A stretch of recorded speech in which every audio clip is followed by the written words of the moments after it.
Shalom, Ibu Bapak, Saudara-saudari terkasih. Kita mulai ibadah pagi ini dengan kita berdoa.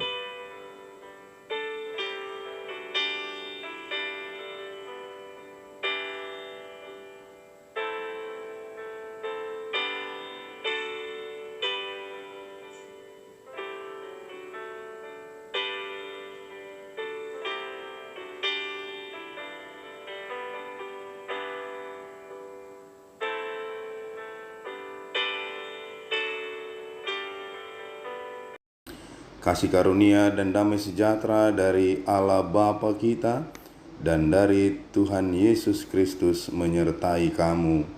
Amin. Yang menjadi ayat harian buat kita pada hari ini terambil dari Galatia pasalnya yang pertama, ayatnya yang ke-1. Demikian firman Tuhan.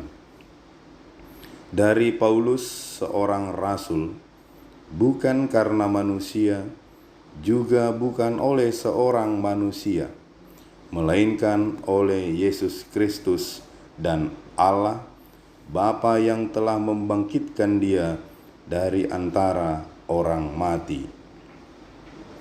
Ibu bapak, saudara-saudari yang terkasih, di dalam nats hari ini dapat kita lihat bagaimana tanggapan Paulus terhadap serangan-serangan dari guru-guru palsu. Ia menulis surat ini untuk membela kerasulannya serta otoritas Injil. Jemaat Galatia mulai beralih dari iman kepada legalisme. Pertentangan antara Injil dan legalisme masih merupakan masalah yang relevan. Banyak orang zaman sekarang juga menyuruh kita kembali berusaha memperoleh kemurahan Allah dengan mengikuti ritual-ritual atau menaati serangkaian peraturan. Sebagai orang Kristen, kita tidak dibatasi, tetapi dimerdekakan.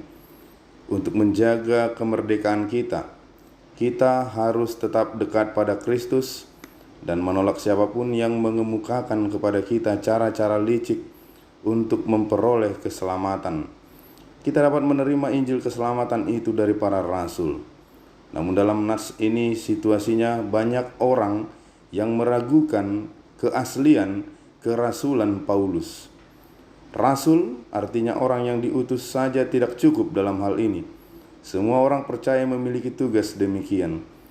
Paulus meneruskan membela otoritas, khususnya sebagai seorang Kristen yang adalah guru, pendiri gereja, pendisiplin, dan pengoreksi ajaran sesat. Bukan karena manusia, juga bukan oleh seorang manusia. Kata negatif bukan menentukan nada dari surat ini.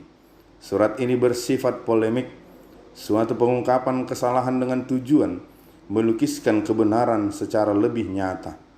Apabila orang-orang yang mengyahudikan orang mempunyai kedudukan sebagai rasul, maka kedudukan itu berasal dari manusia. Kerasulan Paulus bukan dari manusia. Sumbernya lebih tinggi, juga bukan oleh seorang manusia. Tidak seorang pun rasul atau yang lain yang telah menjadi perantara bagi otoritas Paulus. Sebaliknya, otoritas itu ia miliki melalui tindakan Yesus Kristus secara langsung di dalam kehidupannya. Kontras tersebut menjadikan Kristus lebih dari sekedar manusia biasa.